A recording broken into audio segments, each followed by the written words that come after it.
खबर अम्बेडकर नगर से है। आपको बता दें, तदर्थ शिक्षकों ने बकाया वेतन 16 महीने की मांग ना पूरी होने पर जिला विद्यालय निरीक्षक कार्यालय में तालाबंद किया। तालाबंद के बाद हड़कंप मच गया। तदर्थ महिला शिक्षक और बड़ी संख्या में शिक्षक गेट के सामने जमीन पर बैठकर नारेबाजी होने लगी और धरने की कमान शिक्षक नेता रामलखन वर्मा और आसाराम वर्मा ने एक बार फिर कमान संभाली। उनके नेतृत्व में हो रहे जिला विद्यालय के सामने तालाबंदी के कार्यक्रम और प्रदर्शन के चलते वहां पर नारेबाजी देखने को मिली। तदर्थ शिक्षक के प्रदेश संयोजक राजमणि वर्मा ने कहा कि जिला विद्यालय निरीक्षक की तदर्थ शिक्षकों का वेतन जारी करने में जिला विद्यालय निरीक्षक के द्वारा अपना स्वार्थ सिद्ध न होता देख वेतन जारी करने में आनाकानी की जा रही है, जिसका खामियाजा तदर्थ शिक्षकों को भुगतना पड़ रहा है। ऐसे में जब तक वेतन जारी नहीं होगा तब तक कार्यालय का गेट नहीं खुलेगा। से जरूरतें पड़ती हैं, लेकिन अब सर से ऊपर पानी चला गया है। उम्मीदें बहुत थी और इस परिस्थिति में जिस परिस्थिति से तदर्थ शिक्षक गुजर रहा है उस परिस्थितियों को सोचना चाहिए, तो इनको दया खानी चाहिए। लेकिन हम इनसे दया की भीख नहीं मांगते हैं, हमें दया की कोई आवश्यकता भी नहीं है। हम लोकतांत्रिक तरीके से अपनी लड़ाई लड़ रहे हैं।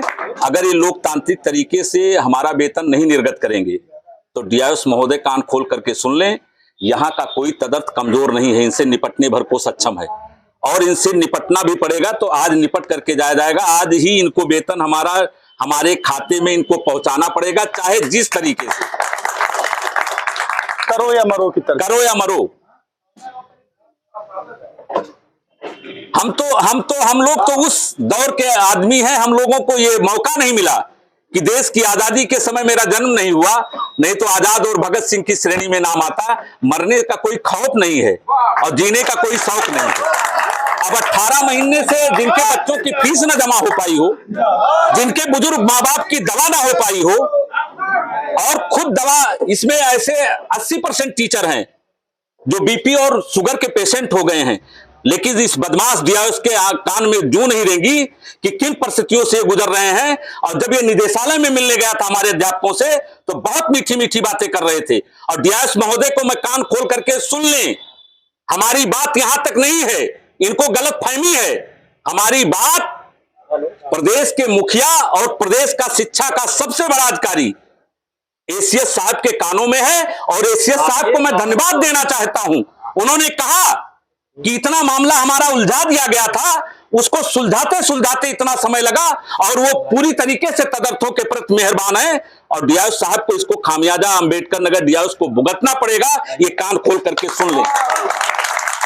अभी तक जो वेतन जारी नहीं हुआ है तो इसकी जिम्मेदार आप जिला विद्यालय निरीक्षक मानते हैं? स्वयं जिला विद्यालय निरीक्षक जिम्मेदार हैं।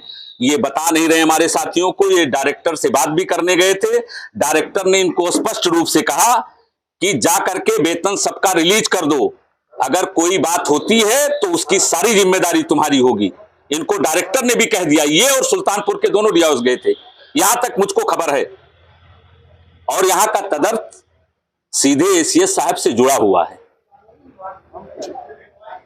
कितने शिक्षकों का लगभग होगा?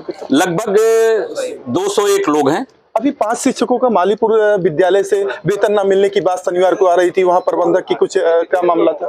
क्या वो सुलझा मामला? आ गया। कहीं अवैध वसूली की शिकायत आ रही थी, क्या है मामला? देखिए, चक्कर तो सबका है कहीं ना कहीं से, प्रबंधक के द्वारा हस्ताक्षर पैसा लेने का जी।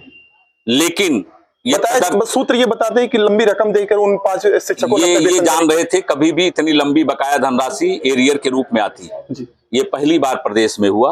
और फिर मैं एसीएस साहब को धन्यवाद